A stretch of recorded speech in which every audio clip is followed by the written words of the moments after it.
think this is. I turned it down. You know, our scriptures today have a lot to do with the one part of Christianity, the one part about the scriptures that we oftentimes overlook or ignore, or we just don't pay too much attention to. This is the time, I know that we were going with the rocks from last Sunday, but I want to take us back to Jesus and his message with his disciples. You see, Jesus at this time was introducing them to the Holy Spirit. He was trying to prepare them for what was to come. They spent 3 years with this man, following him, asking questions, listening, learning, struggling, and even had some issues with understanding, much like we do today.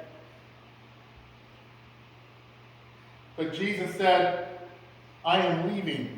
I am leaving very soon. But I'm not leaving you alone. And before he even had a chance to even explain to them what was going to happen, what he was going to do, it gave and caused an uproar with the disciples.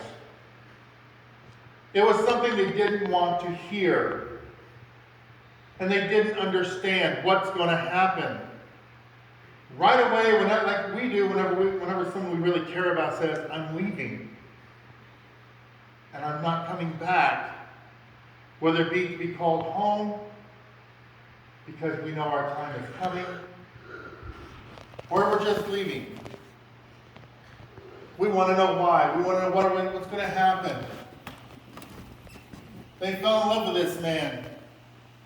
They knew that he was the Messiah and that he was the one.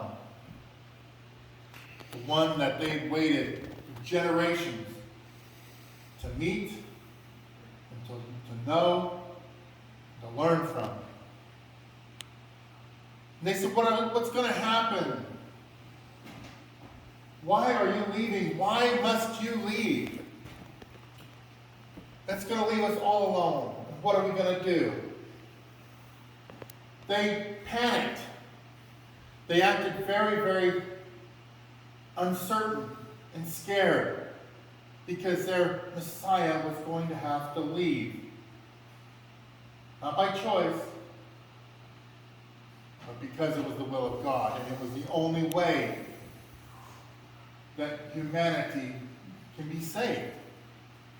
They knew that, but oftentimes we hear bad news, we don't believe it, we don't want to hear it, we ignore it, and now they're hit with it again. Jesus said, I'm not going to leave you alone. You will not be alone. I will leave you with the Holy Spirit. Now the disciples, their first thought is, oh, that's great. The more help, the better. Anything you can get to us, that's great. That would be a blessing. But what about you, Jesus? What about you? The one we really want is you. Suddenly they felt like sheep that were just kicked out of the gate. And they have no idea where they're going or what they're going to do. But Jesus had to help them understand that the Holy Spirit will not only be with them forever, but that He will also be the one that will keep them on the straight and narrow through life. He will be the one to help them. He didn't say that the Holy Spirit would keep bad things from happening. No. He did not say that the Holy Spirit would be able to resolve problems for you. No.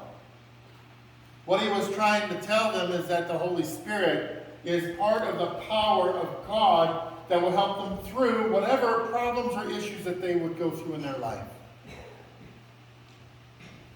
Now,